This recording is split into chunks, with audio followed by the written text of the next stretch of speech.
بسم اللہ الرحمن الرحیم۔ اللہ تعالیٰ کی توفیق سے پچھلی مرتبہ غالباً یہ بات چل رہی تھی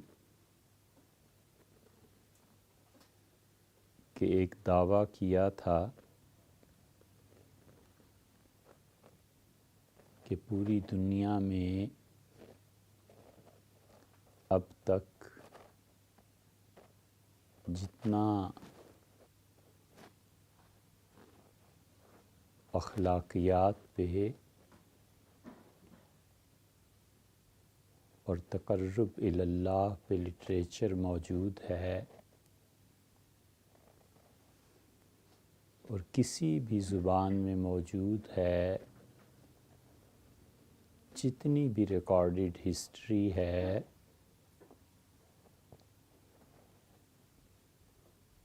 ایک قرآن کریم کے استثناء کے ساتھ کوئی ایک متن ایسا نہیں ہے جو مثنوی سے بہتر ہو۔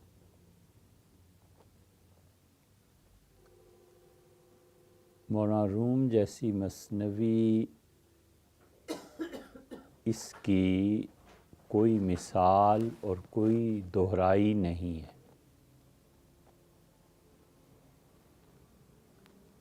اخلاقیات میں اور تقرب اللہ میں،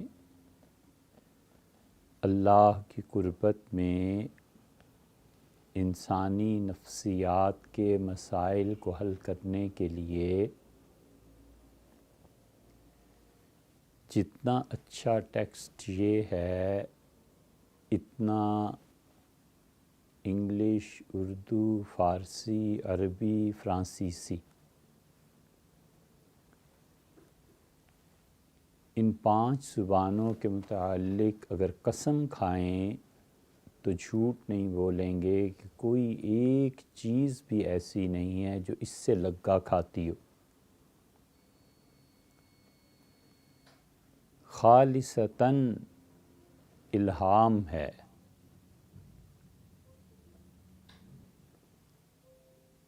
قرآن کریم میں، اور پھر اس میں فرق یہ ہے کہ قرآن اللہ کی واحد کتاب یہ ایسی چیز ہے کہ پہلے نازل کرنے والے کی معرفت کو چاہتی ہے، پھر اس کا کلام سمجھ میں آتا ہے۔ جتنی معرفت بڑھتی چلی جاتی ہے، اتنا ہی اس قرآن کو سمجھنا آسان اور اس کے معانی کو ہضم کرنا بڑے شیر ہوتے ہیں جن کا کام ہے۔ اللہ نے جو کہا ہے کہ اگر ہم اسے پہاڑوں پر نازل کرتے تو اللہ کی خشیت اور خوف سے وہ پہاڑ ریزہ ریزہ ہو جاتے، تو ایک آدمی قرآن کی تلاوت کرتا ہے معرفت کے بغیر تو وہ ثواب ہے،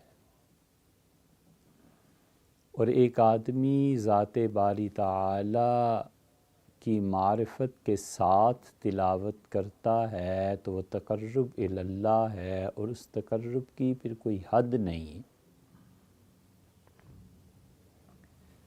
اسی قرآن کو آدمی پڑھتا ہے اور بس پڑھ لیا، ثواب مل گیا، نماز ہو گئی،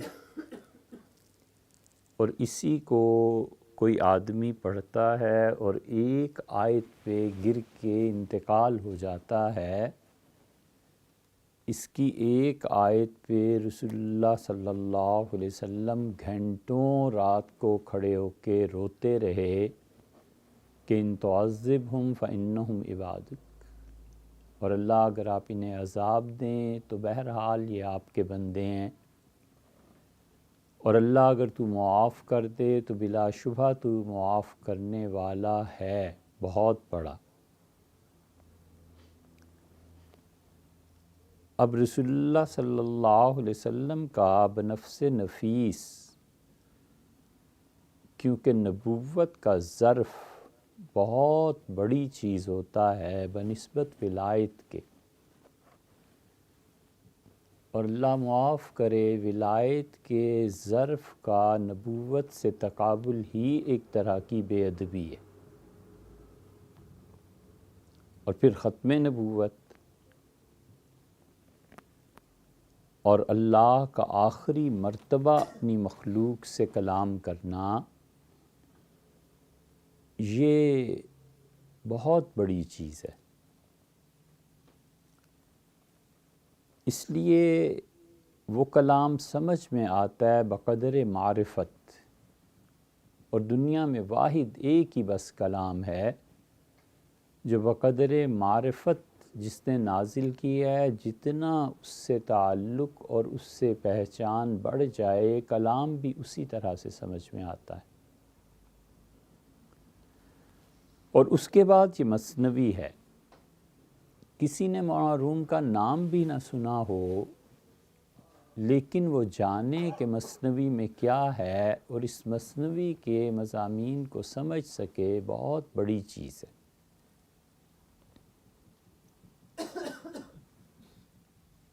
بحث اس پہ ہوئی ہے کہ وجود کتنے ہیں دنیا میں، اور وجود کا اثبات اور وجود کی نفی دونوں طرف لوگ گئے، اور غالباً وجود کے شہود پر پہلی مرتبہ غالباً صراحت کے ساتھ علاء الدولہ سمنانی رحمۃ اللہ علیہ نے لکھا ہے، اور علاء الدولہ سمنانی رحمۃ اللہ علیہ نے ان تمام مکشوفات کو لکھا، اور وہ اس پہ گھبرائے، اور ہندوستان جو ہمیشہ سے علم اور تہذیب کا گہوارہ رہا ہے، ان کو تلاش ہوئی کہ یہاں کے کوئی سکہ بند صوفی اور یہاں کے کوئی مستند شیخ ان کے مشاہدات کی تصدیق یا تردید کریں۔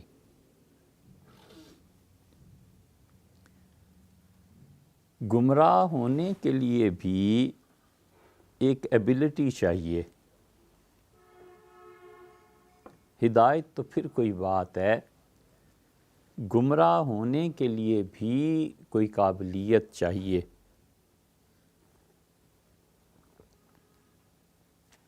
اور اب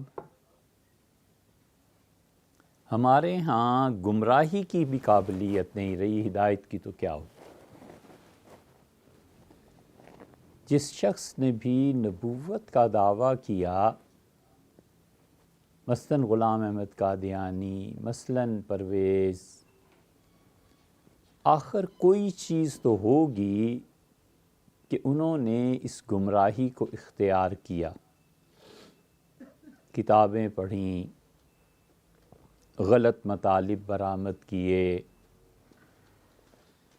کچھ ابھرنے کا شوق، کچھ لوگوں کی قیادت،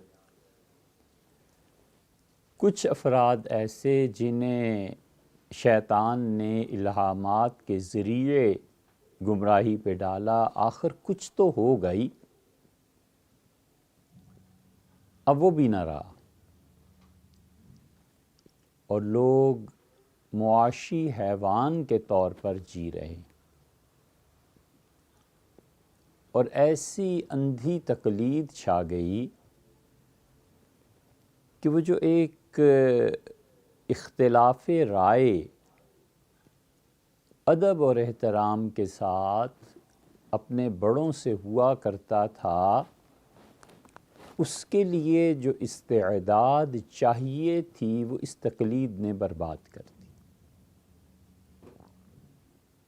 اور ذہنی غلامی میں اساتذہ نے ایسے جکڑ دیا کہ جیسے وہ خود سوچ میں غلام تھے، بعد والوں کو بجائے اس کے کہ بنیاد فراہم کرتے کہ ادب کے ساتھ دیکھو ایسے اختلاف اور اس اختلاف کے مختلف نتائج کا برآمد ہونا یہ ہوتا ہے، اس کی بجائے انہوں نے باندھ کے رکھ دیا کہ نہ مزید سوچو اور نہ استعداد رہے۔ اور جب تک اس نئی سوچ اور نئے فکر کی استعداد بالکل غارت نہیں کر دی اور کسی بھی فرقے میں خاص طور پہ چھاپ اس پہ نہیں لگا دی، اس بچے کی جان نہ چھٹی۔ اس لیے افکار کی جدت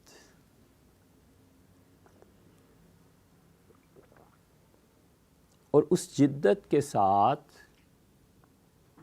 نئے مطلع کا طلوع ہونا اور ذہنی طور پہ غلامی کی زنجیریں کاٹ کر جو حدود شریعت نے متعین کی ہیں اسی سمندر میں تیرنا، یہ وہ چیزیں تھیں جو بڑے دماغ پیدا ہوتے تھے۔ غزالی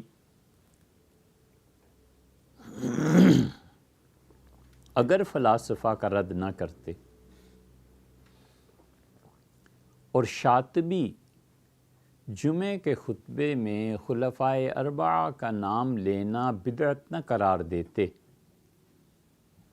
اور حضرت مجدد الفسانی سرہندی رحمۃ اللہ علیہ جمعے کے خطبے میں خلفائے راشدین کا نام چھوڑنا گمراہی نہ قرار دیتے، تو یہ دین میں مختلف چشمے اور سنجوگ جو ہوا یہ ذہنی غلامی کے ساتھ قطعاً نہ ہوتا۔ اس لیے حضرت علاء الدولہ سمنانی رحمۃ اللہ علیہ پہ انکشافات ہوئے اور انہوں نے سوچا کہ ہندوستان میں اس وقت کون ہے جس سے بات کی جائے کہ اس سطح کا آدمی جو انہیں سمجھ سکے، تو غالباً اب تک کی یہی تحقیق ہے کہ خواجہ نے اپنی ساری چیزیں لکھ کر بھیجیں کہ ہندوستان جاؤ اور وہاں کے صوفیہ سے بات کرو۔ اس وقت ہندوستان خاص طور پہ سلسلہ فردوسیہ کے بڑے شہباز اور بڑے لوگ یہاں بیٹھے ہوئے تھے، اور شیخ یحییٰ منیری رحمۃ اللہ علیہ بہت طویل عمر انہوں نے پائی، بہار کے تھے اور زندگی انہوں نے جنگلوں میں گزارتی اور اللہ کی معرفت اور حقائق کی پہچان اور اس راہ میں سالکین کو جو دشواریاں پیش آتی ہیں اس وقت کے بہت بڑے مربی تھے۔ ان کا حال یہ تھا کہ اپنی بیعت کے لیے دلی آئے اور انہوں نے ایک بزرگ سے درخواست کی، تو انہوں نے کہا کہ کل بات کرنا، اور پھر اگلے دن فرمایا کہ اللہ تعالیٰ نے لڑکے تم میں ہر طرح کی صلاحیتیں رکھی ہیں، لیکن میرے ہاں تمہارا حصہ نہیں ہے۔ اور پھر نشاندہی فرمائی کہ اس سلسلے میں بیعت ہو جاؤ۔ تو جب گئے تو اپنے مریدوں سے کہنے لگے کہ اتنا بڑا شہباز ہے، اتنا بڑا آدمی بنے گا کہ اس کی استعداد کے لیے شیخ بھی اس کا اتنا ہی کامل ہونا چاہیے۔ حیدرآباد، بہار، دلی، لکھنؤ، بنگال، یہ سارے علاقے بھرے پڑے تھے ان مشائخ سے۔ جن علاقوں میں پاکستان بنا ہے یہاں کوئی آدمی نہیں تھا۔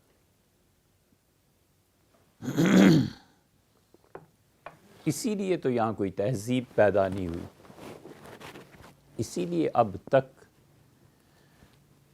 صرف ایک چھوٹی سی بات کہ کلام کا ماحول پیدا نہیں ہوا۔ ہم اپنے مخالف کے 20 منٹ دلائل نہیں سن سکتے، اور جو دلیل ہمارے علم سے بھی آگے کی بات ہو اس کا جواب سوائے گالیوں اور پتھروں کے اور مارنے کے اور قید کے کچھ نہیں ہے۔ اور کوئی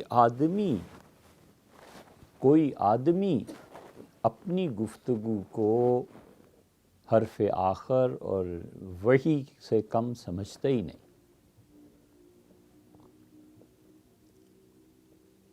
ذہین لوگوں نے بڑا اچھا فیصلہ کیا کہ کئی صدیاں تو یہاں والوں کو تہذیب میں لگ جائیں گی، کبھی یہ بھیڑ قوم بنے گی تو دیکھ لیں گے۔ اس وقت فی الحال تو علاقہ ہی وہ دو جہاں پر کوئی آدمی تربیت کے قابل ہی نہ ہو۔ کہاں حضرت پیر میر علی شاہ صاحب رحمۃ اللہ علیہ جو ابن عربی اور ان ائمہ سے کم درجے کی بات نہیں کرتے تھے، اور کہاں 90% سننے والے وہ ہوتے تھے جنہیں اپنی بھینس کے لیے ڈھیلے دم کرانے ہوتے تھے۔ تو یہی ہوتا ہے۔ تو ہندوستان کا سکہ جمع ہوا تھا، جو تہذیب لاکھوں نہیں کروڑوں برس سے آ رہی تھی، اور جہاں انبیاء علیہ السلام کی بعثت ہوئی، اور جہاں پر کتابوں میں تحریف کی گئی، بگاڑی گئی، محبت وحی رہا ہندوستان، وہاں اس وقت جس شخص کی حکمرانی تھی وہ شیخ شرف الدین یحییٰ منیری رحمۃ اللہ علیہ تھے۔ منیر ایک گاؤں ہے بہار میں۔ تو علاء الدین سمنانی رحمۃ اللہ علیہ کے خلفاء وہاں آئے، اور انہوں نے وہ ساری چیزیں پیش کیں، تو شیخ نے اس پہ اس بات کا اظہار فرمایا اور لکھا، یہ سارے احوال جو تم لائے ہو یہ ٹھیک ہے۔ علاء الدولہ سمنانی رحمۃ اللہ علیہ سے پہلے اللہ کی توفیق سے حضرت مجدد الفسانی سرہندی رحمۃ اللہ علیہ کے مکتوبات شریف حضرت مولانا خان محمد صاحب رحمۃ اللہ علیہ سے پڑھنے کی سعادت حاصل ہوئی، اور وہ تعلیم کا انداز ایک مستقل موضوع ہے کہ انہوں نے کیسے پڑھایا۔ حج کے سفر میں، مکہ مکرمہ میں، حرمین شریفین میں یا خانقاہ میں، تو اس میں ایک جگہ پڑھ کر یہ خیال آیا کہ یہ ایک ایسی بڑی چیز لکھی ہے۔ انہوں نے اپنے شیخ خواجہ باقی باللہ رحمۃ اللہ علیہ کو لکھا ہے، حضرت مجدد رحمۃ اللہ علیہ نے، کہ مجھے علاء الدولہ سمنانی رحمۃ اللہ علیہ کی کتابوں سے بڑا تعلق ہے۔ علاء الدولہ سمنانی رحمۃ اللہ علیہ نے غالباً پہلی مرتبہ وحدت الشہود پہ کلام کیا ہے،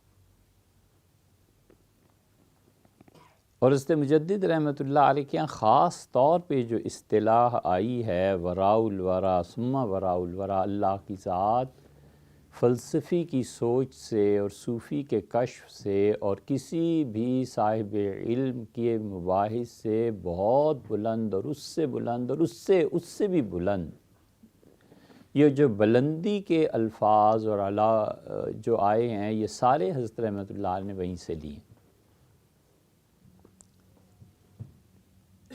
تو ایک تو چیز ہے وجود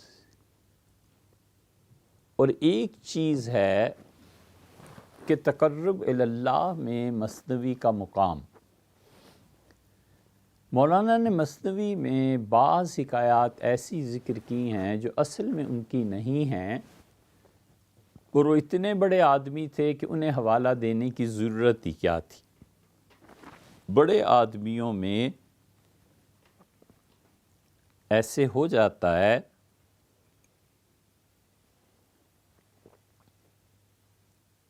کہ عمر کے ایک حصے میں جب وہ علم کی دنیا میں تیر رہے ہوتے ہیں تو جلد اور صفحہ اور حوالہ یہ سب چیزیں ہوتی ہیں، اور جب عمر ڈھلتی ہے اور معرفت الہیہ میں ترقی ہوتی ہے اور خشیت کا غلبہ ہوتا ہے تو پھر جو وہ کہہ دیں وہی سند ہو جاتا ہے۔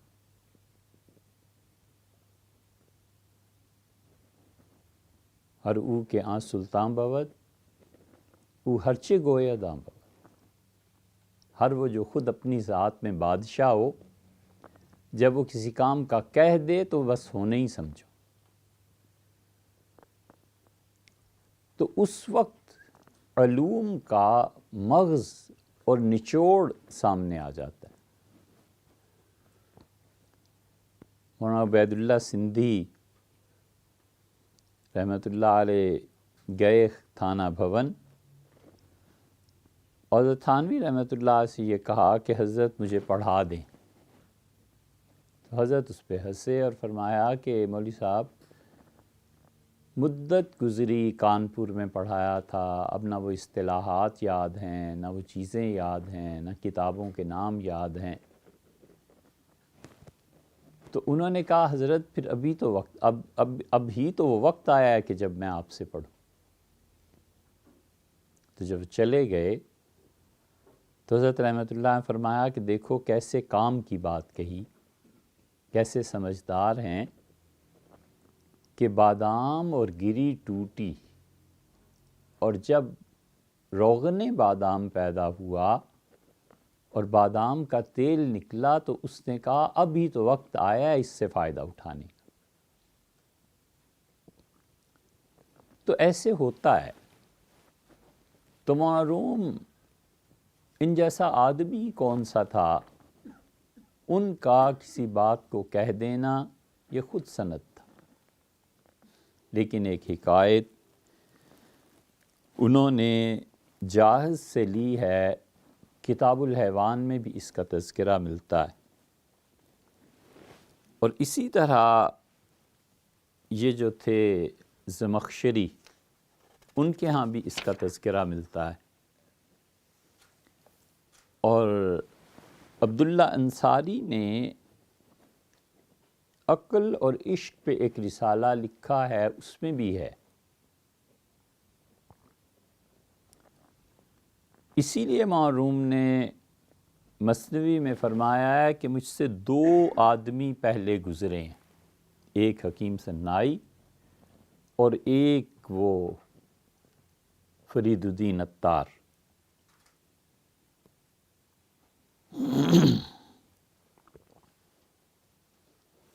اور سنائی اور عطار کے بعد وہ دو آنکھیں تھیں، تیسرا میں آیا ہوں۔ اور پھر ان کے بعد چوتھا آدمی، یہ ضروری نہیں ہے کہ اسے مانا جائے، لیکن ہمارا خیال ہے چوتھا آدمی ان کے بعد جو امت میں پیدا ہوا ہے جس نے ان کے متعلق کہا کہ اے امام عاشقاں، اللہ کے عشق میں جو فنا ہو گئے ہیں ان کا امام ہے تو، یہ علامہ اقبال تھا۔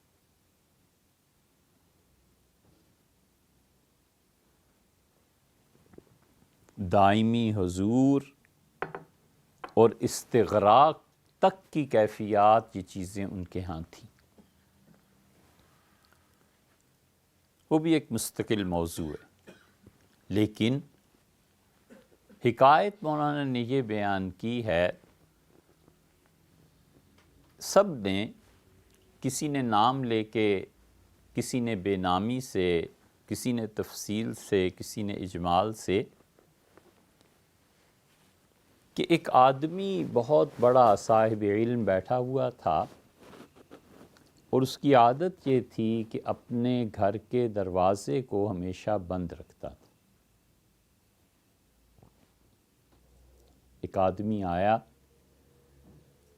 اس نے دروازہ کھٹکھٹایا، یہ اسے جانتا تھا اور اس نے پوچھا کہ کون؟ تو اس نے باہر سے جواب دیا کہ منم، میں ہوں۔ اس نے کہا دنیا میں منم نام کا کوئی آدمی ایسا نہیں ہے جسے میں پہچانتا ہوں، میں ہوں، یہ کس کا نام ہے مجھے نہیں معلوم، دنیا میں کوئی ایسا میرا جاننے والا۔ اتنے میں ایک اور آدمی نے دروازہ کھٹکھٹایا تو انہوں نے پھر پوچھا کہ کون؟ تو اس نے کہا میں ایک مسافر ہوں اور پڑھنے کے لیے اور آپ کی خدمت میں حاضر ہوا ہوں تاکہ حکمت سیکھوں۔ حکمت کیا ہے؟ جس کو خدا کہتا ہے وَمَن یُؤْتَ الْحِکْمَۃَ، اور جس سے حکمت دی گئی، فقد اوتیٰ خیرًا کثیرا، اللہ نے بہت ہی خیر اسے دی۔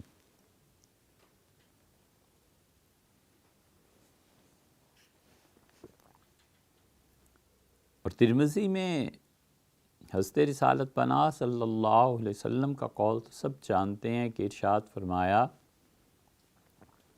کہ اللہ تعالی جسے خیر سے نوازنا چاہتا ہے اسے دین کی گہری سمجھ دے دیتا ہے۔ مفتی میں جب سمجھ، گہری عقل، جو عقل اللہ کے ہاں مطلوب ہے، وہ اس گہرائی تک پہنچ جاتی ہے کہ شریعت کا حکم کیا ہے، تو اللہ اس کے ساتھ جو خیر کا ارادہ فرماتا ہے تو اسے سمجھ دے دیتا ہے کہ اس فتوے کا اثر کہاں تک پہنچے گا اور یہ فتویٰ کس طرح استعمال کیا جا سکتا ہے۔ وہ تقلید کی گہرائیوں اور تاریکیوں سے نکلتا ہے اور جو اصل کتاب و سنت کے دلائل ہیں وہ اس کے لیے مستحضر ہوتے ہیں، اور وہ جس دائرے کو شریعت نے متعین کیا ہے تیرتا اسی میں ہے، لیکن یہ نہیں ہے کہ ایک ہی مسئلہ دو مختلف افراد لائیں تو فتویٰ ایک ہی ہو جائے۔ وہ لوگوں کے حالات پہ، زمانے پہ، ان چیزوں پہ غور کر کے پھر تحریر کرتا ہے، اس لیے کہ اس کو حکمت اللہ نے دی ہوتی ہے، اور یہی حکمت مفتیوں کے ہاں سے جب صوفیہ کے ہاں آتی ہے تو حکمت اصل تو وہ جانتے ہیں، اور حکمت نام ہے جو حقیقت ہے اس تک رسائی اور صورت کو اس پہ غالب نہ آنے دینا۔ جن لوگوں کو اللہ نے حکمت سے نوازا ہے وہ صورت مسئلہ سے زیادہ حقیقت مسئلہ کو دیکھتے ہیں اور صورت کو حقیقت پر غالب نہیں آنے دیتے۔ کہتے ہیں صورت اس چیز کی یہ ہے اور حقیقت اس چیز کی یہ ہے۔ شیخ کہتا ہے کہ صورت اس کی یہ ہے کہ ہمارا خادم ہے، بہت خدمت کرتا ہے، اور حقیقت یہ ہے کہ اس کے نام کے ساتھ لگ جائے کہ یہ ہمارا خلیفہ ہے۔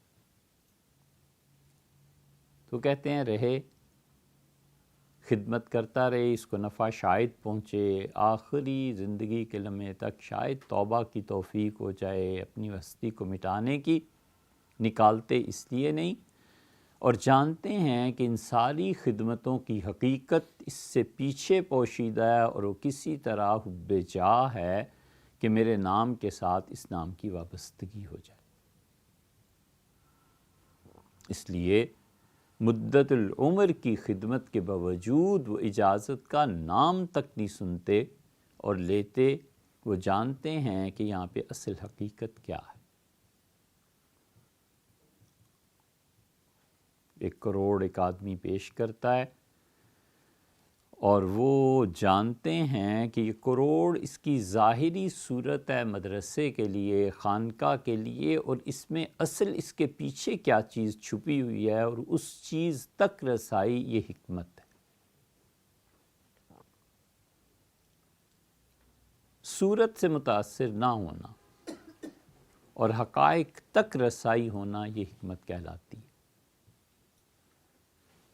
مولانا احمد رضا خان صاحب نے وہ جو کہا ہے نا، بڑی زبردست بات ہے کہ پڑھے اہل دول پہ کیا ہے، پڑھے اہل دول پہ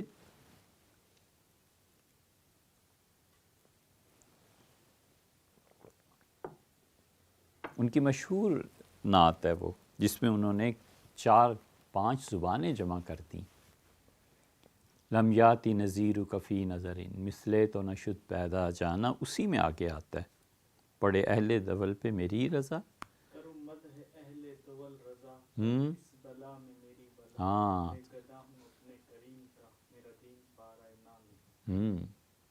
کمال کی بات کہی. انہوں نے کہا نواب صاحب جو ہیں وہ سمجھتے ہیں کہ میری خوشی کو حاصل کر لیں، میری طرف سے بلا پڑے اس کی تمنا پہ. ٹھیٹھ ترجمہ کر دو، لعنت بھیجتا ہوں میں. یہ چیز ہے کہ صورت سے نظر حقیقت تک پہنچے، یہ حکمت ہے. تو اس نے کہا کہ حضرت میں اس لیے حاضر ہوا ہوں کہ وہ حکمتیں جو آپ کی صحبت میں ہوتی ہیں انہیں مجھے بھی نصیب ہوں. تو انہوں نے کہا آ جا. وہ جو پہلا کھڑا تھا اس نے زبردستی گھسنے کی کوشش کی اور انہوں نے اسے جھڑک دیا، ڈانٹ دیا اور کہا کہ تم جو کہتے ہو نا منم میں ہوں، جب تم نہ رہو تو پھر آنا، اور دروازہ بند کر دیا. سال ایک بیچارہ روتا رہا، دریا و صحرا کے سفر کیے، کہاں کہاں پہنچا، اپنے آپ کو مٹایا، اور سال بعد جب وہ واپس آیا تو اس نے دروازہ کھٹکھٹایا. اس نے پھر پوچھا کہ کون؟ اس نے کہا اب تو ہی تو. تو نے دروازہ کھول دیا اور انہوں نے کہا کہ اب تو ٹھیک ہے، اب آ جا اور اب بیٹھ. تو وجود کی وحدت اور وجود کی ثنائیت، دوہراپن، دو ہونا، اس پہ محروم نے مثنوی میں یہ چیزیں کئی بار دہرائی ہیں. اور کئی بار مولانا کا بڑا اچھا یہ موضوع ہے جس پہ وہ بات کرتے ہیں. اس میں ایک شعر ہے اور اسی یہ جو حکایت آپ سے بیان کی ہے، اسی کو مولانا نے بیان کر کے پھر اس سے نتیجہ کیا نکالا ہے. کہتے ہیں اے خدا جان را تو بنما آن مقام، اے خدا میری جان کو ایک ایسا مقام عنایت فرما کہ در وے کہ اس مقام پر پہنچ کے بے حرف می رویت کلام، اللہ تجھ سے بغیر الفاظ کے کلام ہونے لگے. یہ کمال کا شعر کہا ہے کہ اللہ مجھے وہ مقام عنایت فرما اور وہ جہان دکھا کہ اس مقام ہمام پر حقیقت بالکل کھل کے سامنے آ جائے اور الفاظ محتاجی ان کی نہ رہے اور میں معانی تک پہنچوں. معانی لامحدود ہوتے ہیں اور حرف معانی کو قید کر دیتا ہے اور معانی پر حجابات ہوتے ہیں اور آخری حجاب جو معانی کو بالکل واضح کر دیتا ہے وہ لفظ کا چاک کر دینا ہے، الفاظ کا کاٹ دینا۔ ساری بحث درس نظامی کی اکثر حصہ اس کا 90%، 95% الفاظ کی بحث پہ مشتمل ہوتا ہے۔ یہ لفظ مصنف لایا ہے تو کس لیے لایا ہے، اس کے مقابلے میں دوسرا لفظ کیا تھا، اس کو کیوں نہیں استعمال کیا۔ ان تمام الفاظ کو کاٹ کر جب معانی کی دنیا میں پہنچتا ہے اور وہاں پر بغیر الفاظ کے حقیقت سے ہم کلام ہوتا ہے تو بس یہ ہے وصال۔ اس لیے وجود حال بن جائے، یہ ہونا چاہیے کہ وجود حال بن جائے اور ذوق بڑھے، اور ذوق فائنل ایکسپیرینس ہے۔ ذوق سے آگے 4 منازل ہیں جو اس معرفت کی راہ میں کام آتے ہیں، دین میں بھی اور دنیا میں بھی۔ اور سب سے پہلی چیز یہ کہیے کہ شعور کی 4 منازل ہیں: وجود، شعور، نفس، روح، مقامات۔ یہ سب چیزیں اگر سمجھ میں آ جائیں تو پھر یہ مثنوی اور یہ جتنا عارفانہ کلام ہے اس کو سمجھنا بہت آسان ہو جاتا ہے۔ اور ایک وجہ یہ بھی ہے کہ اب ان کتابوں سے اتنی بے اعتنائی ہو گئی ہے کہ اگر کوئی اس سطح پر گفتگو کرے تو لوگ یہ سمجھیں کہ یہ پاگل خانے میں داخل کرا دینا چاہیے اسے۔ وہاں محمد حسین صاحب تھے الہ آباد کے غالباً، پھر وہ حیدرآباد تو خیر منتقل ہو ہی گئے تھے، اور وحدت الوجود کے آخری زمانے کے غالباً سب سے بڑے شارح تھے رحمہ اللہ، اور ان کی مجلس میں مولانا مناظر احسن گیلانی اور اتنے بڑے بڑے لوگ چپ رہتے تھے، پہروں بیٹھے رہتے تھے کہ کوئی ایک جملہ فرمائیں، اور وہ جو جملہ کہتے تھے اہل نظر کے ہاں وہ پوری ایک کتاب لکھی جا سکتی تھی ایک جملہ ان کا۔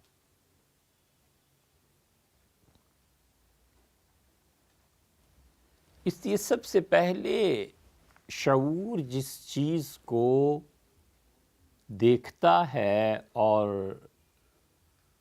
جس چیز کو وہ مزید حاصل کرنا چاہتا ہے اس کا شوق ہے، اور شوق شعور کی پہلی منزل ہے، اور شوق ہی مر جائے تو اسے چاہیے پھر کہ کوئی زمین کا ٹکڑا لے کے اپنے گھر میں ہی زمین کو کچا کر کے ساگ لگائے، سبزیاں لگائے، بازار جا کے بیچ آئے، اور ہاتھ جوڑ کے اللہ کا واسطہ دے کے اس سے کہنا چاہیے کہ تم اس میدان میں نہ آؤ، تمہیں پتہ ہی نہیں ہے چیز کیا ہے، تم سبزیاں بیچو۔ اس لیے جتنے ہمارے دور میں تصوف کے ناقدین پیدا ہوئے ہیں انہیں بنیادی طور پر علم ہی نہیں ہے، وہ جانتے ہی نہیں ہیں کہ شوق اور ذوق چیز آخر کیا ہے، اور وہ چلے ہیں والعیاذ باللہ ابن عربی کو کافر اور غلام احمد قادیانی کو گمراہ صوفی کہنے، جنہیں اتنا بھی نہیں پتا کہ تصوف کی گمراہی کیا ہوتی ہے اور تصوف کی اصلیت کیا ہے اور کفر کی حقیقت کیا ہے، اور کفر کے لیے کون سے دعوے ہوتے ہیں جو بنیاد بنتے، جنہیں گمراہی کا بھی نہیں پتا۔ وہ کہتے ہیں ہم صحیح راہ دکھائیں گے. شوق مٹ جائے کوئی حل نہیں. پھر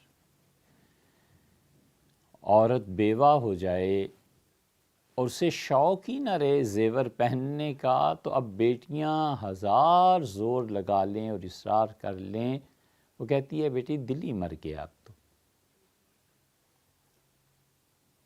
یہ ایک عام سادہ سی مثال ہے. شعور میں شوق پیدا ہوتا ہے. بچوں کو دیکھیں، کہانیاں سننے کا شوق، بھڑکیلے کپڑے، رنگ برنگے، یہ بچیوں میں دیکھو یہ شوق ہے. پڑھنا، کتابوں کو جمع کرنا، میوزک سیکھنا، انسٹرومنٹس لانا، یہ سب شوق کی باتیں. انسان اپنے شوق کی تسکین کے لیے جان پر کھیل جاتا ہے. یہ شوق اتنی بڑی چیز. وہاں اس شوق اور ذوق سے بچے صبح صبح بھاگ رہے ہوتے ہیں اسکول کی طرف کہ رشک آتا ہے ان بچوں پہ. لندن میں، امریکہ میں شدید سردی اور دھند اور سب کچھ ہو رہا ہے، اور بچے ہیں کہ لپکے چلے جا رہے ہیں اس لیے کہ جا کر 3 گھنٹے 4 گھنٹے کھیلنا ہے. اور ٹیچرز نے اس کھیل میں سکھا دینا ہے کہ بیٹے یہ ایسے ہوتا ہے، لائن ایسے بنتی ہے، اشارے ایسے ہوتے ہیں، تجاوزات ایسے ہوتے ہیں، آپ کا مقام کیا ہے. وہ کھیل ہی کھیل میں جو اخلاقیات کی بہت سی تعلیم جس کی بنیاد یورپ ہے وہ سکھا دیتے ہیں.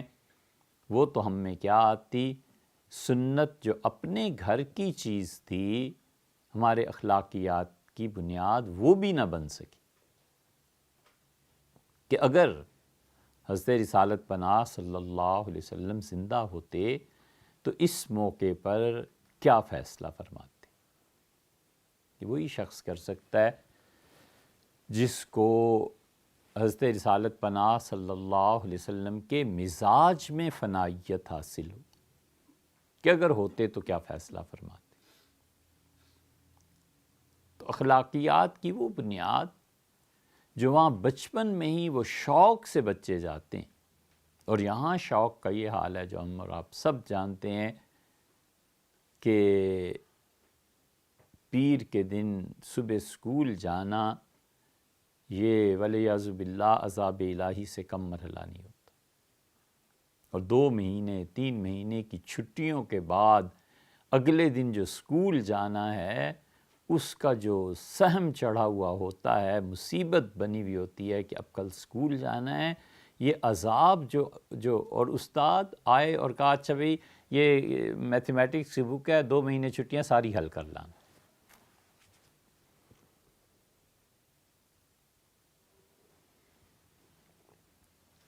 اس لیے شوق،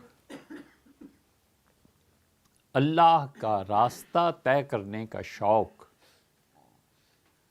استاد کا اس شوق کی چنگاری کو منتقل کر دینا. ترمذی میں اتنی بڑی روایت آئی ہے کہ مجھ سے پوچھا کہ فیما یختصم بالملأ الاعلیٰ، یہ میرے فرشتے جو ملأ اعلیٰ میں ہیں یہ کیا بحث کر رہے ہیں. تو فرمایا کہ میں نے عرض کیا مجھے نہیں معلوم. تو اللہ تعالیٰ نے اپنا دست مبارک میرے سینے پہ رکھا اور میں نے اس کی ٹھنڈک فوجدت بردہ فی ظہری اپنی کمر میں محسوس کی.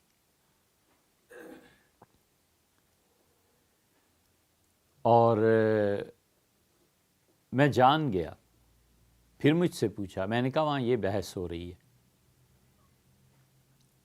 اتنی بڑی احادیث پہ سرد اوراق ہے، ورق پلٹتے جاؤ پڑھتے جاؤ.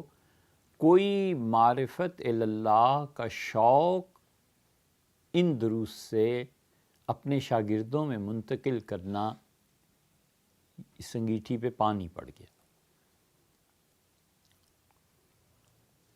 اس لیے ہر آدمی کو جس چیز کا ہر بچے کو جس چیز کا شوق ہے اس کو اس کے فیلڈ میں حدود کے ساتھ ڈال دینا، یہ قوموں کو کمال پہ لے جاتا ہے، کیونکہ اس شوق سے جو اس کے اندر صلاحیتیں ہیں اس کی بیسٹ پروڈکشن سامنے آتی ہے۔ اسے شوق ہے لکڑی کے کام کا، مناسب تعلیم کے بعد لکڑی کا کام سکھاؤ۔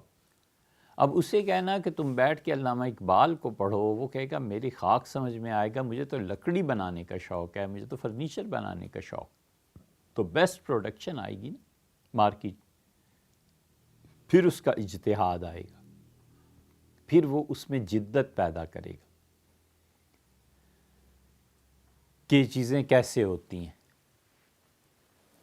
اور اس کے بعد شوق کے اس کا ذوق ہے، وہ ذوق اس کا ترقی کرتا ہے، اور ذوق اصل میں تجربہ ہے، فائنل ایکسپیرینس۔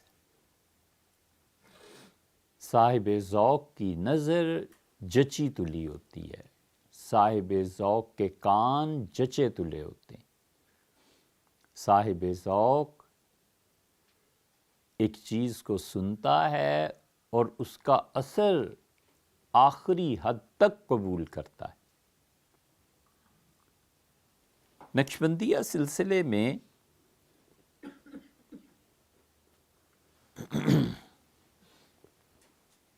سماع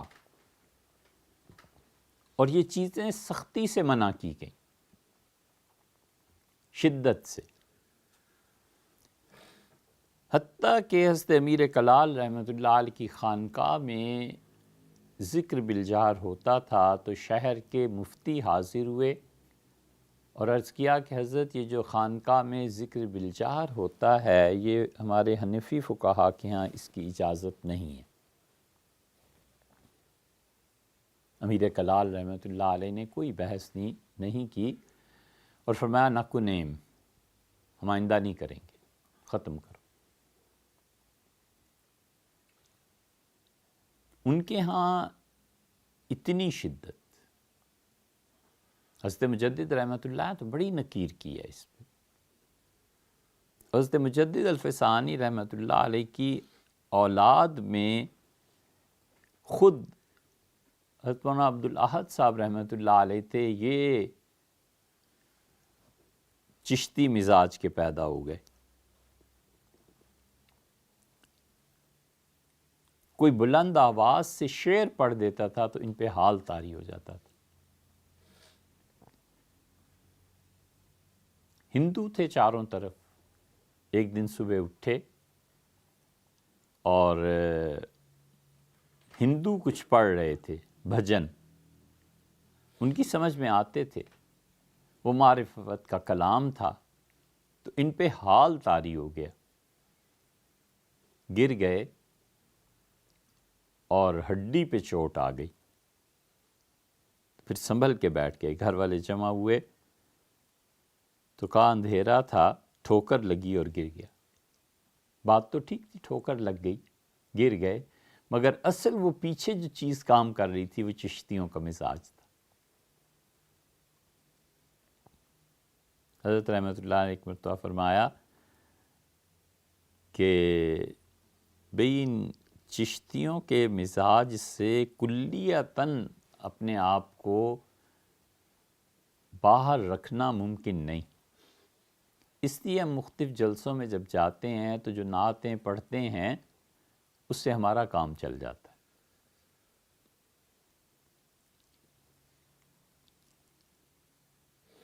تو ذوق ہے، حسن سماعت ہے۔ سیدنا عمر رضی اللہ عنہ نے ایک شخص کو مدینہ منورہ میں امامت سے ہٹا دیا، بہت اچھا پڑھتے تھے وہ قرآن۔ عمر رضی اللہ عنہ نے کہا لوگ اس کی طرف زیادہ جانے لگے ہیں کیونکہ ان کی آواز بہت اچھی ہے، ہٹا دیا۔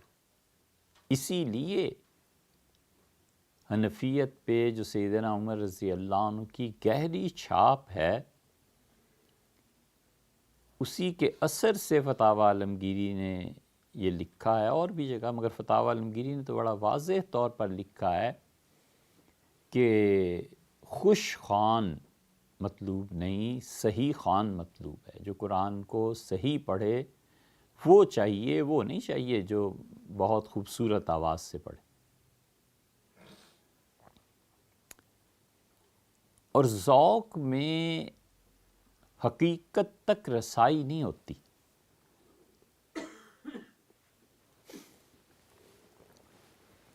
نظر میں رہتا ہے، حاصل نہیں ہوتا۔ شراب کا شوق ہے اور پھر بوتل نظر آ گئی، اللہ کی معرفت کا شوق ہے اور اللہ تک پہنچنے کا راستہ پتہ چل گیا، یہ سب شوق اور ذوق ہے۔ اور پھر جب اس شراب سے کچھ چکھ لیتا ہے، مولانا نے مثنوی میں بڑا واضح کیا ہے اس چیز کو، کہ جب اس شراب کو چکھ لیتا ہے تو یہ شرب ہے، یہ تیسرا درجہ ہے شعور کا، اور چوتھا درجہ وہ کہتے ہیں پھر سیرابی ہو جاتی ہے ہمیشہ کے لیے، اور اس حال میں رنگ جاتا ہے جو شوق سے شروع ہوا تھا سفر اور سیرابی پہ ختم ہوا۔ اور دنیا بھر کی سیرابیوں میں سے سب سے زیادہ تشنا سیرابی، جہاں آدمی کی روح ہر لمحہ حل من مزید، حل من مزید کا نعرہ مارتی ہے، اور وہ کہتی ہے اور بھی کچھ حاصل ہو اور بھی کچھ حاصل ہو، وہ اللہ کی معرفت ہے۔ یہاں سیرابی بھی تشنا رہتی، کیونکہ ہر مقام کے بعد نیا مقام ہے، ہر جستجو کے بعد نئی جستجو ہے، ہر آگے بڑھنے کے بعد ایک اور منزل ہے۔ شام کو جب پہنچا وادی میں تو پتہ چلا کہ یہاں پر ایک اور وادی ہے جسے طے کرنا ہے، پھر اس وادی کو طے کر کے پھر ایک اور وادی ہے جسے طے کرنا ہے،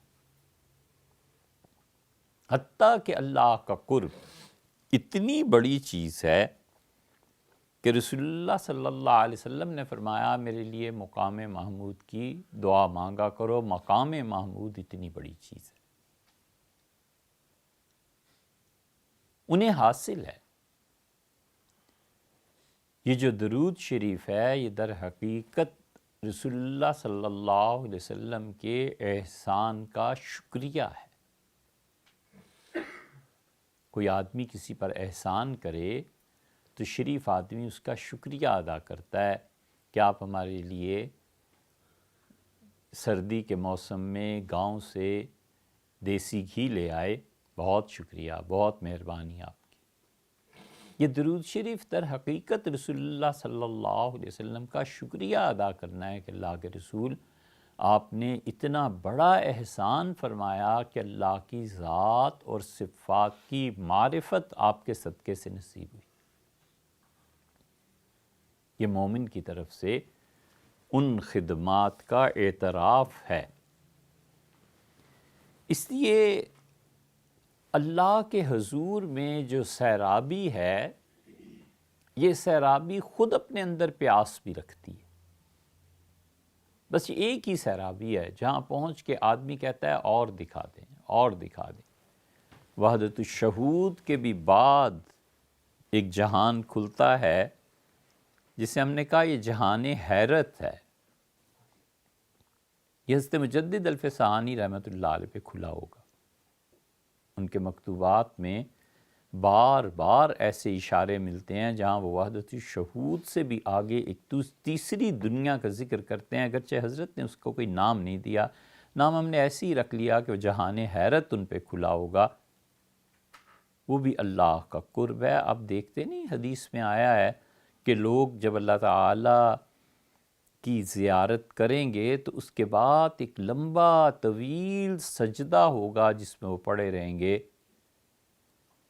اب وہ اس سجدے میں کتنے کروڑوں سال گزر جائیں یا لاکھوں گزر جائیں یا اربوں گزر جائیں انہیں پتہ ہی نہیں چلے گا۔ ایسی مستی اور ایسی بے خودی کا عالم ہے، ایسے ڈوبے ہوئے ہیں عقل اور شعور سمیت کہ وہ اس میں گم ہو جائیں گے، اور لاکھوں اور کروڑوں سال کے بعد کہیں سر اٹھائیں گے اور پھر باقی چیزیں ہوں گی۔ جنت میں پہنچ جانے کے باوجود، اللہ کے خوش ہونے کے باوجود، یہ تو صحیح حدیث میں آیا ہے کہ وہ ہر ہفتے اللہ تعالیٰ کی زیارت کریں گے، اور جب آئیں گے تو گھر والے ان سے کہیں گے کہ آپ پہلے سے بھی زیادہ خوبصورت ہو گئے ہیں۔ وہ کہیں گے کیوں نہ ہوتے، اس لیے کہ باری تعالیٰ نے بلایا تھا۔ تو نئی سے نئی تجلیات جو پڑیں گی وہ کہاں تک لے جائیں گی؟ لا منتہا سفر ہے۔ لیکن اگر ان صوفیہ کو نہ پڑھاؤ اور ان کے جو احوال اور مقامات ہیں ان سے شناسائی نہ ہو تو پھر سمجھ بھی نہیں آتا۔ اور یہ سب چیزیں وہ ہیں جب درد پیدا ہو جائے، اس درد کو آدمی منضبط کر لے، اس درد کو آدمی سہ لے، اس درد کو آدمی چھپا لے، یہ سلسلہ نقشبندیہ کا امتیاز ہے۔ یہ درد پیدا ہو اللہ سے جدائی کا، یہ درد پیدا ہو خدا کو نہ دیکھ سکنے کا، یہ درد پیدا ہو کہ میں کیا کروں اور کیسے تجھ تک پہنچوں۔ یہ درد پیدا ہوتا ہے خالص فقہی اصطلاح میں اس خشیت کا کہ کہیں موت کفر پہ نہ آ جائے۔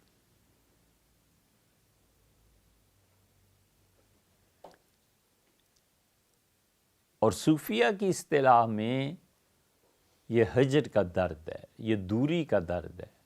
اسی سے مولانا روم نے اپنی مثنوی کو شروع کیا ہے، بشنو از نئے، سنو کیا کہتی ہے بانسری، وز جدائی ہا شکایت می کند، وہ شکایت کر رہی ہے کہ مجھے جدا کر دیا گیا ہے۔ جدائی کے اثر سے اس بانسری کی آواز اتنی بلند ہو گئی ہے کہ اس کی آواز سن کر جو دل والے ہیں یہ سب کے سب رونے دھونے میں لگ گئے ہیں اور کہتے ہیں کہ دیکھو یہ کیا ہو گیا ہے، مجھے اصل سے جدا کر دیا۔ بانس کا درخت تھا اور مجھے کاٹ کے الگ کر دیا، میں چاہتی ہوں کہ اپنی اصل کی طرف لوٹ جاؤں۔ سمبولک چیزیں، معروم کو جب کوئی بات کہنی ہوتی ہے تو بانسری کی بات کرتے ہیں، علامہ اقبال کو جب کوئی بات کہنی ہوتی ہے تو شاہین کی بات کرتے ہیں، حکیم صنائی رحمۃ اللہ علیہ کو جب کوئی بات کہنی ہوتی ہے تو پھر وہ ایک بہت خوبصورت پرندہ ہے، مرغ زریں، کہتے ہیں کوقاف کی پہاڑیوں پہ پایا جاتا ہے، سرخاب، اس کی بات کرتے ہیں۔ ہر ایک نے اپنی بات کے اظہار کے لیے کوئی سمبولک چیزیں بنائی۔ بڑی گہری بات ہے جو ان ظاہر بین مولویوں اور یہ جو خشک مفتی ہوتے ہیں ان کی سمجھ میں نہیں آ سکتی۔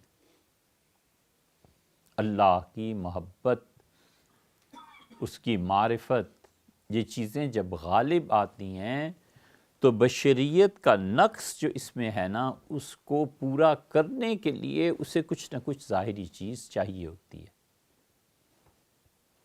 کوئی آستانہ چاہیے ہوتا ہے، کوئی قبر چاہیے ہوتی ہے، کوئی گنبد چاہیے ہوتا ہے، کوئی نہ کوئی چیز چاہیے ہوتی ہے، کوئی زندہ چلتا پھرتا انسان چاہیے ہوتا ہے کہ شریعت کی حدود میں رہ کے اس پہ محبت کا اظہار کرے۔ جیسے دھوپ زمین پہ پڑتی ہے اور دھوپ سے اصل فائدہ وہ بیج اٹھاتا ہے جو زمین کے اندر مدفون ہے۔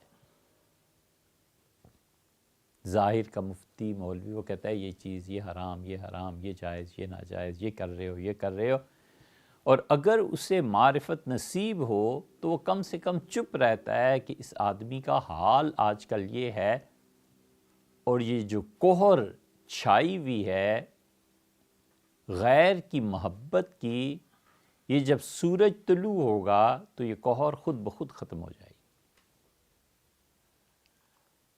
کیونکہ اس پہ الفاظ کی کوہر ہے اور مفتی کی نگاہ پیچھے تک نہیں جا رہی، اور اس کے پاس سورج کی شعاعیں ہیں جنہوں نے الفاظ کو ہٹا کر براہ راست دل کو حقیقت کے ساتھ جوڑ دیا۔ اس یہ بڑی نازک اور گہری بات ہے۔ حنفیوں میں امام کرخی رحمۃ اللہ علیہ کا حال ایسا ہو گیا تھا۔ کرخی امام ابو یوسف رحمۃ اللہ سے کوئی کم تھوڑے ہی تھے، لیکن کرخی پہ زہد غالب آ گیا تھا اور امام ابو یوسف رحمۃ اللہ علیہ پہ فقہ غالب آ گئی تھی، ورنہ کرخی بہت بلند پایا انسان تھے۔ تو ہوتا یہ ہے کہ یہ درد پیدا ہو، اور درد کیا چیز ہے؟ درد سے دل کہتا ہے کہ میں ایک لمحے کے لیے بھی اپنے محبوب سے غیر حاضر نہیں ہوں۔ درد کا مطلب یہ ہے کہ وہ کہتا ہے کہ محبوب جو میرا ہے غائب ہے، مگر دل سے ایک لمحے کے لیے اوجھل نہیں ہے، اور میری آنکھوں کو اجازت نہیں ہے، میری آنکھوں کی یہ ہمت نہیں ہے کہ کہیں میں نے محبوب کو دیکھا ہے۔ دل کا استحضار اور آنکھوں اور بینائی کا انکار بھی نہ کر سکنا، یہ درد ہے۔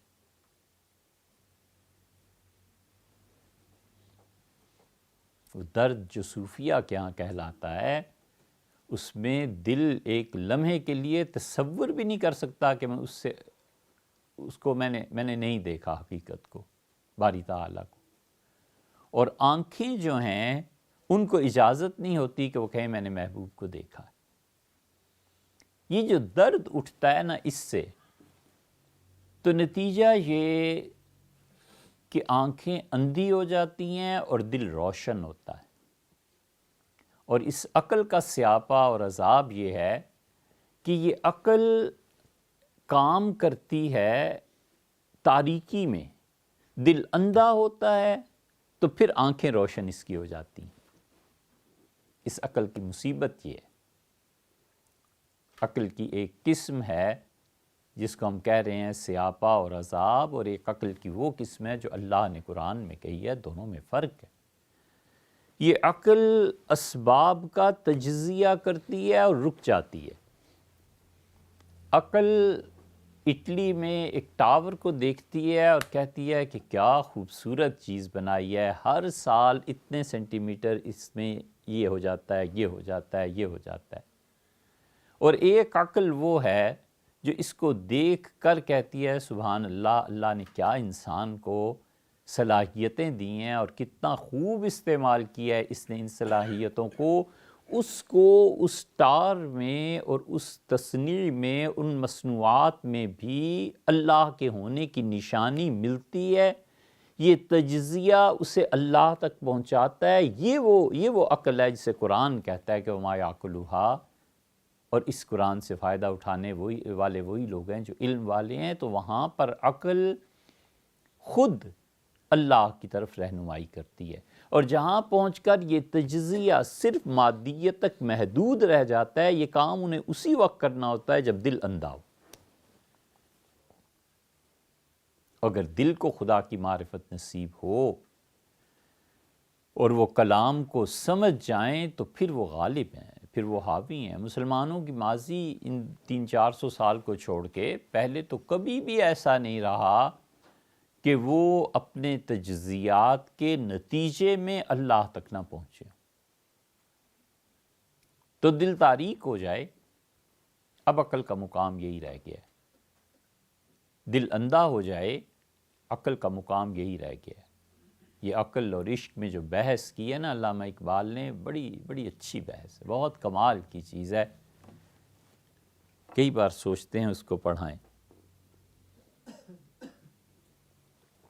یہ کہ حرف بود کاش کے 100 جا نوشتائیں، زندگی میں ایک ہی لفظ ہے، کاش ایسے کرتے، کاش ایسے کرتے۔ میری ساری سوانے میں 20 جگہ تمہیں یہ ملے گا لکھا ہوا، حافظ شیرازی کہتے ہیں۔ اس لیے آدمی جب اس عقل سے گزر کے نا، جس میں دل تاریک ہوتا ہے،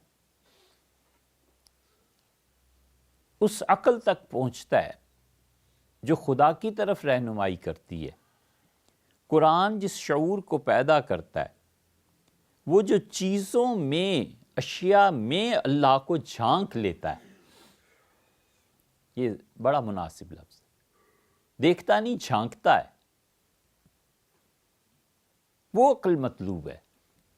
اور یہ عقل جو معاشی حیوان بنا دے، یہ عقل جو اللہ سے بالکل بے نیاز کر دے، یہ پیور ریزن جو ہے، عقل فعال، یہ کیا کرتی ہے کہ فارم جو ہے اس کو پازیٹیولی دیکھتی ہے اور فارم کے کریٹر کا انکار کر دیتی ہے۔ یہ عقل اندھی ہوتی ہے، اسے دل کی تاریکی چاہیے، کفر چاہیے، اور اس سے خود کفر جنم لیتا ہے۔ بہت محنت کی، سائنٹسٹ بنے، بہت پیسہ خرچ کیا، چاند پہ چلے گئے، اور خروشیف نے کانفرنس کی۔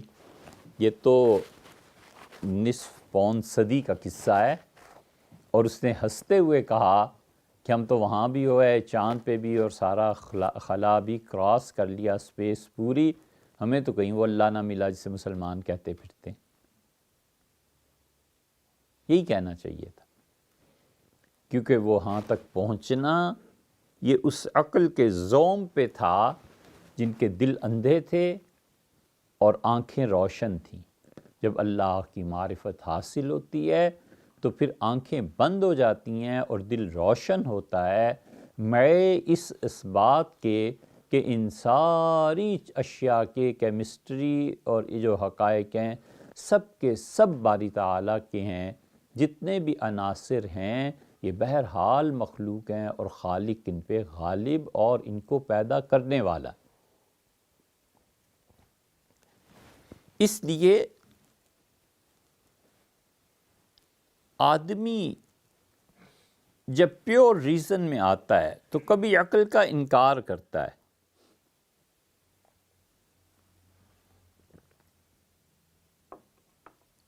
اور اس کے برعکس اقرار بھی ہوتا ہے۔ اور ہوتا یہ ہے کہ اللہ کی راہ میں دل جب اس سفر کو طے کرتا ہے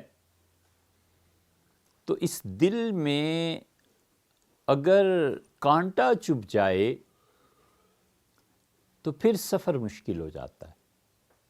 اور عقل کا سب سے بڑا نقص یہ ہے کہ یہ کانٹا چبھ ہوتی ہے۔ جسم کا سب سے نچلا حصہ پاؤں ہے، اور پاؤں میں پھر دو صورتیں بن جاتی ہیں، یا تو جوتا تنگ ہو تو اس بچے سے پوچھو جو چاکلیٹ پہ جان قربان کرنے کو تیار ہوتا ہے، اگر تنگ جوتا اسے پہنا دیں تو اس کے لیے جہاں چاکلیٹ ملتی ہے وہاں تک کا سفر عذاب بن جاتا ہے۔ اور یا پھر کانٹا چبھ جائے تو کانٹا جب تک نہ نکلے اوپر کا جسم کام نہیں کرتا۔ جب تک پاؤں میں راحت نہ ہو، تنگ جوتا پہنا دیا تھا، اس کے بجائے کھلا جوتا جب تک نہ پہنائیں اوپر کا جسم کام نہیں کرتا۔ اسی طرح دل کو پورا وجود اگر تصور کر لیا جائے اور دل کا ایک سر مانا جائے اور دل کے پاؤں بھی مانے جائیں اور دل کے پاؤں میں کانٹا چبھ جائے تو پھر آدمی چاہے جنت میں بھی پہنچ جائے نا، فرض کر لو جنت میں اس کے دل میں اگر کانٹا چبھا ہوا ہے تو جنت بھی اس کے لیے بیکار چیز ہے۔ اسی کا راحت نہیں، آرام نہیں۔ اس لیے دل کے وجود میں مولانا روم نے کئی جگہ اس مضمون کو باندھا ہے اور بہت زبردست، کہ دل کے وجود میں جو اصل کانٹا چبھتا ہے اور اللہ کی معرفت کا سفر طے نہیں کرنے دیتا، وہ دل کا چبھا ہوا کانٹا اپنے وجود اور اپنی ہستی کا اقرار ہے۔ تو جب مومن لا الہ الا اللہ کہتا ہے تو یہاں اللہ نے نفی کو اس بات پر غالب کیا ہے تاکہ اسے سکھائے کہ ہر طرح کا انکار پہلے ضروری ہے۔ جتنے خدا تم نے اپنے دل میں رکھے ہوئے ہیں، جتنی اپنی وجود اور ہستی کا ادعا تم میں ہے، ان سب کی نفی کر کے کہو الا اللہ، کہ اللہ کے علاوہ کوئی نہیں۔ یہ وجود کی وحدت۔ غالب، اس کو اگر آپ پڑھیں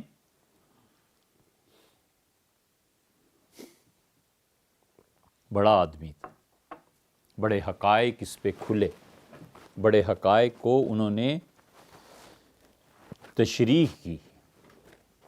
جب وہ مولانا اسماعیل شہید اور مولانا فضل حق میں خیر آبادی ان لوگوں کا آپس میں بحث مباحثہ ہوا تو غالب کو کہا گیا، غالب نے اس مقام پہ جو کچھ لکھا ہے، جو قصیدہ کہا ہے، اسے پڑھ کے اندازہ ہوتا ہے کہ صحیح عقیدے کا اثبات اور جو کچھ دوستوں کا اصرار تھا اس کو انہوں نے کس طرح نبھایا ہے۔ یہ اسی شخص کا کام ہے جس نے عقائد کو بھی پڑھا تھا اور ان سب چیزوں کو پڑھ رکھا تھا۔ اور ایسا آدمی ہے جو غالب ایک اپنا وجود ہے حقیقت میں، جو دلی میں ایک کھاتا پیتا انسان ہے، اور ایک غالب وہ اور تصور کر لیتا ہے۔ مکتوبات پڑھیں اور وفات کے قریب کے حالات پڑھیں تو اس میں وہ اپنے وجود کے علاوہ ایک اور وجود تسلیم کر کے کہتا ہے، اچھا اب تمہیں پتہ چلا، اب تمہیں جوتے پڑے، اب تم رسوا ہوئے، اب تمہیں پتہ چلا تمہاری کیا اوقات ہے۔ یہ خود پہ ہنسنا، خود ہی اپنا مذاق اڑانا، یہ بڑے لوگوں کی بات، بہت بڑے شعور کی دلیل ہے کہ اپنا مذاق خود ہی اڑاتا ہے اور وجود کی جو رفعت ہے، وجود کی جو بلندی ہے، اس بلندی کو دور کرتا ہے۔ جیسے شیخ کا کمال کیا ہوتا ہے؟ شیخ کا کمال یہ ہوتا ہے کہ سالکین کو ان کے وجود سے ہٹا کر حقیقت تک پہنچانا، بغیر کسی ریاکاری کے، بغیر کسی اطلاع کے، صرف دو ذرائع سے، اور اگر تیسرا مل جائے تو پھر تو کہنے ہی کیا، ایک اپنی صحبت اور ایک اپنا کلام یا تحریر۔ اور اگر سالک کی طرف سے محبت شروع ہو جائے شیخ کے لیے تو پھر تو کہنے ہی گیا، پھر تو جو مقامات کہیں مہینوں میں آدمی طے کرتا ہے وہ دنوں میں طے کر لیتا ہے۔ ہوتا یہ ہے کہ کوہر پڑتی ہے الفاظ کی، اور شیخ خاموشی سے اگر اسے اللہ نے فقہ پہ عبور بخشا ہو تو پھر تو وہ کبھی فقہی مزاج کی بات کرتا ہے کہ یہ سنت ہے، یہ بدعت ہے، یہ صحیح ہے، یہ غلط ہے، یہ آپ نے کیا ہے۔ وہ ایک اور نظام ہے جس ذریعے سے اسے اطلاعات ملتی ہیں۔ انکار وہی کر سکتا ہے جس نے پڑھا نہ ہو یا جس سے تجربہ نہ ہو۔ تو وہ دھیرے دھیرے چیونٹی کی چال سے بھی زیادہ باریک پاؤں سے چلتا ہے، اور وہ آہستہ آہستہ آہستہ آہستہ الفاظ کی اس کوہر کو اپنے معرفت کی سورج سے پگھلا دیتا ہے۔ وہ کہتا ہے چھوڑو الفاظ میں کیا رکھا ہے، چلو اللہ کی طرف چلتے ہیں، چھوڑو ان چیزوں کو۔ اور حتیٰ کہ اس مقام تک پہنچتا ہے جہاں سالک اللہ سے کہتا ہے کہ آپ فرمائیں میں کیا چیز پیش کروں، میں لینے کی بجائے دینے حاضر ہوں۔ یہ کوئی چھوٹی سی چیز نہیں ہے،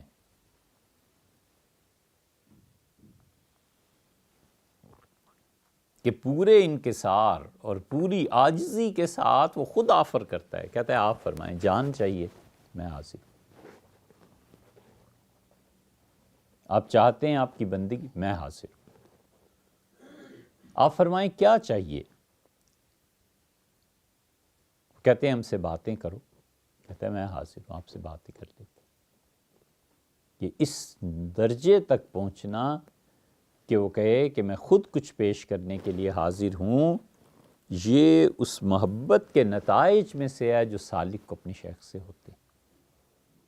جب شیخ معرفت جانتا ہو کہ کیا ہے تو وہ دھیرے دھیرے یہ پورا سفر طے کرا دیتا ہے، اور سالک کی آنکھ جس دن کھلتی ہے نا وہ چھت پہ ہوتا ہے، پتہ ہی نہیں چلتا کہ ہوا کیا۔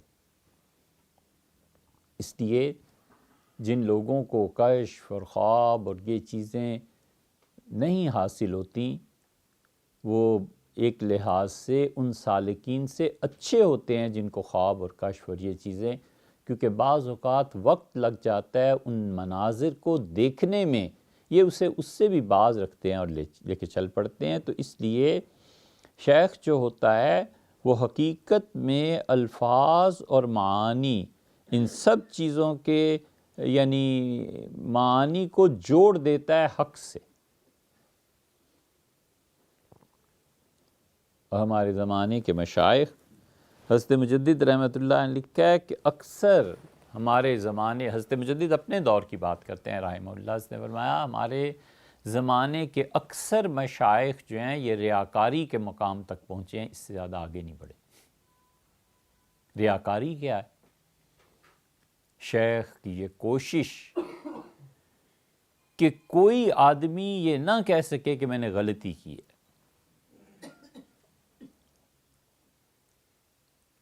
کوئی اچھا عالم دین مفتی کہہ دے کہ حضرت یہ شریعت کے مطابق نہیں ہے تو اس پہ برا ماننا، ڈانٹنا، اپنے آپ کو ایک طرح سے معصوم بنانے کی نمائش۔ جب سالک پہ فنا طاری ہوتی ہے تو ان سب چیزوں سے کہیں آگے سوچتا ہے، حتیٰ کہ ناقص یہ سمجھتا ہے کہ شاید یہ فلاں بات تھی، فلاں بات تھی، وہ کہتے ہیں مجھے تو یاد بھی نہیں کہ فلاں بات تھی کہ نہیں تھی، یہ بہت چھوٹی باتیں ہیں، آگے چلو۔ اسی حضرت مجدد رحمۃ اللہ نے لکھا ہے کہ ہمارے زمانے کے اکثر مشائخ ریاکاری پہ آ کے رک گئے، بس مقام رئی، یہ الفاظ استعمال کیے۔ مولانا روم نے مثنوی میں ایک شعر فرمایا ہے یا غزل میں کہیں فرمایا، بہرحال کہا ہے، اور اس سے پتہ چلتا ہے جو انہوں نے کہا، یعنی ہمارے زمانے کے مشائخ کا یہ حال ہے کہ وہ ایک جگہ کہتے ہیں کہ تو دل خود را دل پنداشتی،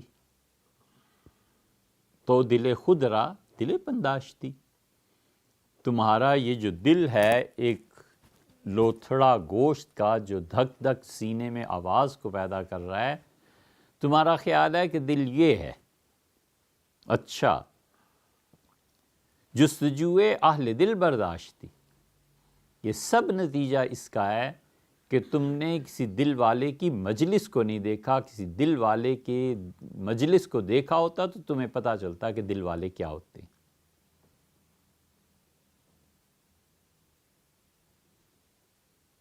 ایک بزرگ تھے، ان پہ توحید کا بڑا غلبہ تھا، تو انہی کے ایک ہم مسلک نے کہا کہ ان مولوی صاحب کو لے جاؤ اور نیلا گنبد لاہور میں مولانا ادریس کاندھلوی اور میرے شیخ مفتی محمد حسن صاحب رحمۃ اللہ علیہ کی مجلس میں بٹھاؤ تو انہیں پتہ چلے ان کے جوتوں میں بیٹھ کے کہ علم نام کس چیز کا ہے۔ تمہارے زمانے میں ایسے ہی ہے، تو دل خود را دل پنداشتی، تمہارا خیال ہے کہ جو سینے میں ٹکڑا ہے ایک دل، یہ دل ہے، جستجوئے اہل دل برداشتی، دل کیا ہے، دل کی حقیقت کیا ہے؟ دل اصل میں پرسیور ہے، دل جو ہے حقائق کا وصول کنندہ ہے. جتنا عالم غیب کھلتا ہے اور سالک پر نئی سے نئی تجلیات جو فنا اور بقا کی وارد ہوتی ہیں، ہر دن میں دل ان کو کیچ کرتا ہے. اسے کہاں اتنی فرصت ہے کہ وہ اور چیزوں میں پڑے. تو جس چیز کو دل کہتے ہیں نا، یہ حقائق کو جذب کرتا ہے، اور اسے دل کہتے ہیں، یہ ان مقامات کو طے کرتا ہے. اس لیے ہمیشہ اللہ کی محبت میں یہ سفر طے کرنا چاہیے. اللہ کی محبت میں ان چیزوں کو مشاہدے میں رکھنا چاہیے. لیکن مصیبت یہ ہے کہ اب اتنی کثرت سے معلومات اس میں آنے لگی ہیں، انہوں نے علم اور اس کے حقائق کو روک دیا ہے. کلپس آ رہے ہیں، افواہیں آ رہی ہیں، جھوٹ اور سچ آ رہا ہے، کیا کیا آ رہا ہے، اور وہ اسی میں مست ہے گھنٹوں. اور حقیقی علم اور اللہ کی معرفت کو اس نے نقصان پہنچایا ہے. بجائے اس کے کہ ٹو دا پوائنٹ رہتا، اس نے جب معلومات کو جمع کرنے کی کوشش کی تو کثرت معلومات نے حقائق اور معارف کو ختم کر دیا. کہاں شہباز جیسی استعداد اور کہاں چیونٹی کا اس سے ٹکر لینا. چیونٹی اور باز کا کوئی جوڑ ہے؟ کہاں اللہ کی معرفت اور اللہ کی طرف سے رحمتیں اور عنایات، دل اس کا پرسیور ہے، اس کی بجائے چیونٹی بن جائے. بھلا بتاؤ انسان کی ترقی کب ہوگی؟ نہیں ہوگی. اس لیے اللہ کے ساتھ جو محبت ہے نا، دل اس کا امین ہے. یہ جو صوفیہ کہتے ہیں کہ اتنی تجلیات دن اور رات میں پڑتی ہیں اور یہ ہوتا ہے اور یہ ہوتا ہے، یہ سب حقائق پہ مشتمل ہے، بشرطے کہ دل ہو. بے دل نے کتنی اچھی بات کہی. یہ جمعے میں بھی ہم نے کہا تھا کہ اس نے کہا، روح پدرم شاد، میرے والد کی روح، اللہ اس پہ اپنی رحمتیں نازل کرے.